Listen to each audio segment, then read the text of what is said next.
Sous l'impulsion d'un père blanc sportif qui ne dédaignait pas lui-même de taquiner la balle en robe de bure, une solide équipe s'était constituée il y a quelques années.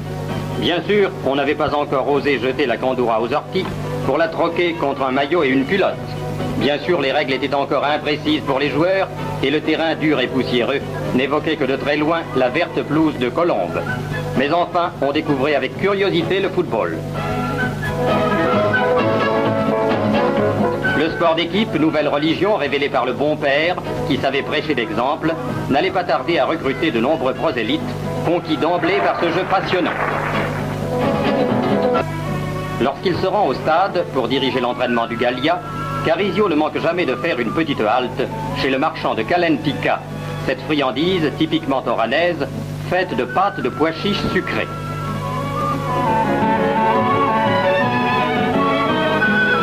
Sa popularité lui vaut toujours quelques menus faveurs.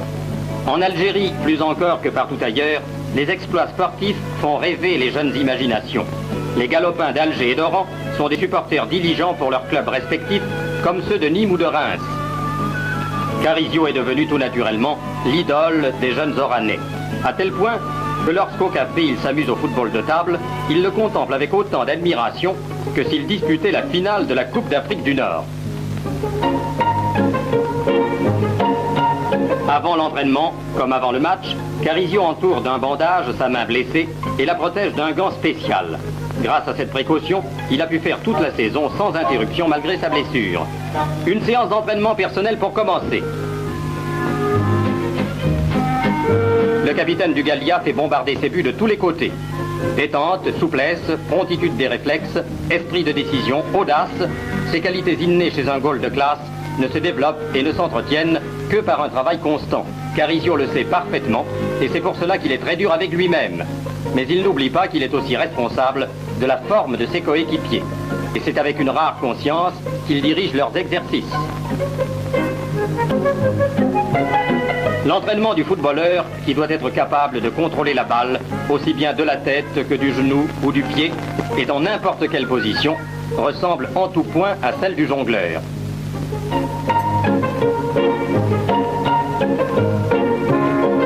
Ici, autant qu'au cours d'un match, le capitaine se rend compte de la maîtrise et de la forme de quelque chose comme un Lille Racing.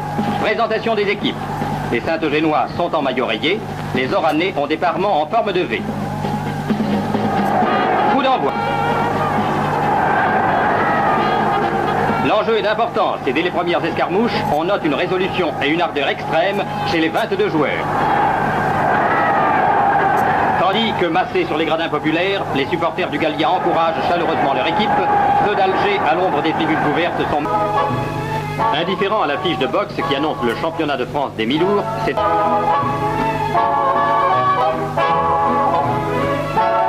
admirer ses biceps.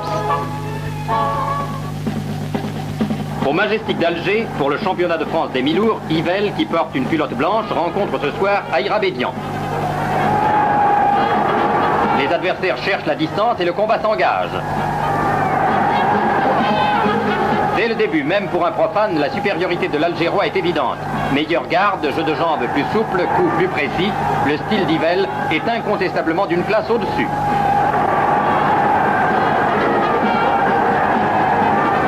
Si Aïrabédian tente d'amorcer une attaque, il est aussitôt contré par un adversaire très maître de lui qui sait trouver la faille et porter des coups efficaces. Au cours des premiers rounds, Aïrabédian, qui se défend très courageusement, essaie à plusieurs reprises de prendre en défaut son coriace adversaire.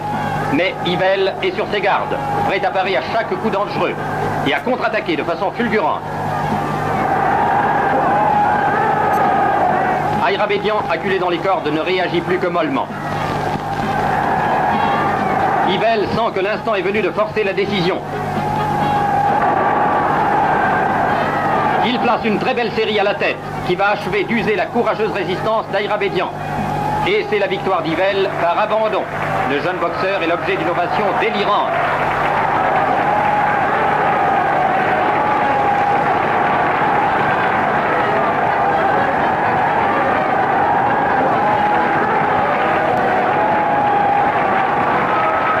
Photographes et cinéastes entourent le champion de France. vainqueur redevenu très fleur bleue remercie son public.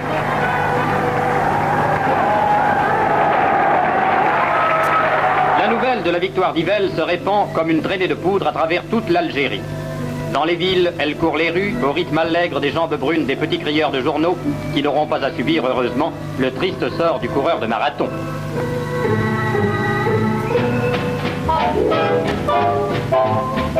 Robustes, légers et musclés, ces enfants sont taillés pour la course.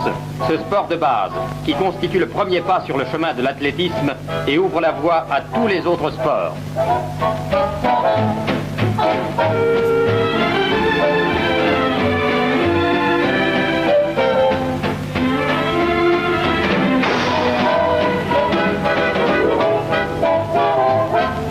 Combien d'adolescents qui courent pieds nus sur les routes d'Algérie rêvent de la gloire d'un Mimoun.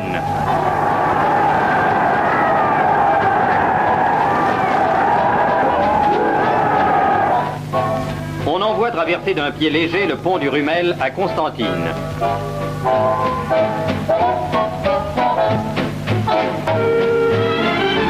On envoie bondir sur la rivière de rocher en rocher.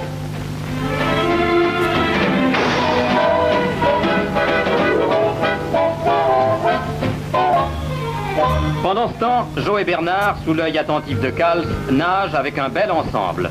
À eux deux, dès l'âge de 19 ans, ils totalisaient 19 records de France, d'Afrique du Nord et d'Algérie. Joe est recordman de France des 800 et 1500 mètres nage libre. Quant à son frère, il est champion d'Afrique du Nord de brasse. Tous deux se classent parmi les meilleurs nageurs français du moment et leur notoriété égalera bientôt celle de Nakache ou de Valeret. C'est grâce à la modernisation de son équipement que l'Algérie est à même de produire de tels champions.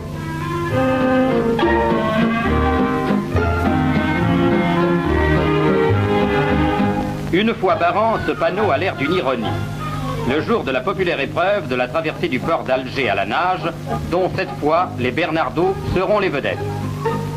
Devant l'admirable panorama de la ville blanche, étagé autour de sa baie, comme les gradins d'une immense piscine, un radeau est lentement remorqué jusqu'au point de départ.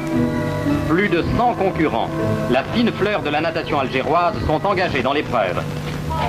Et cela fait un beau plongeon.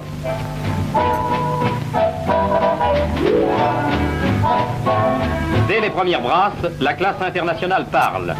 Les Bernardeaux se détachent, du lot imposant des concurrents. Les plus vigoureux d'entre eux vont s'efforcer de remonter le courant. Peine perdue, les deux jumeaux prennent une avance de plus en plus considérable. Ils sont à présent nettement détachés. Alors c'est une lutte fratricide qui s'engage, à l'écart de la foule des suiveurs. Joe, mieux taillé que son frère pour la nage de fond, surclasse Bernard dans le sprint. Il lui prend plusieurs longueurs.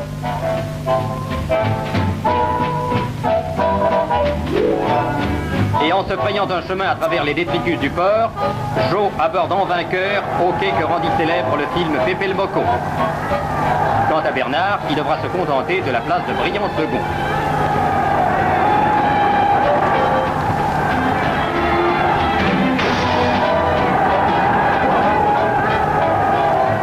Les deux frères sont déjà habillés et reçoivent les félicitations de leur entraîneur lorsque les derniers concurrents touchent enfin au but.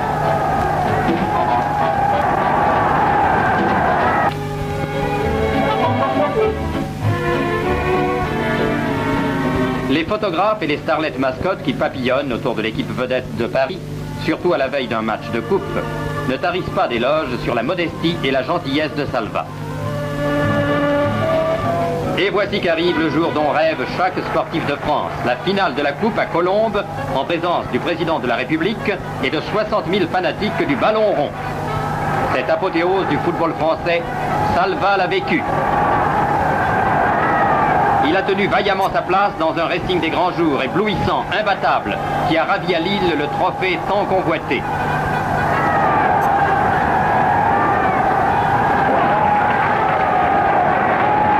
Salva avait bien raison d'acclamer son grand homme.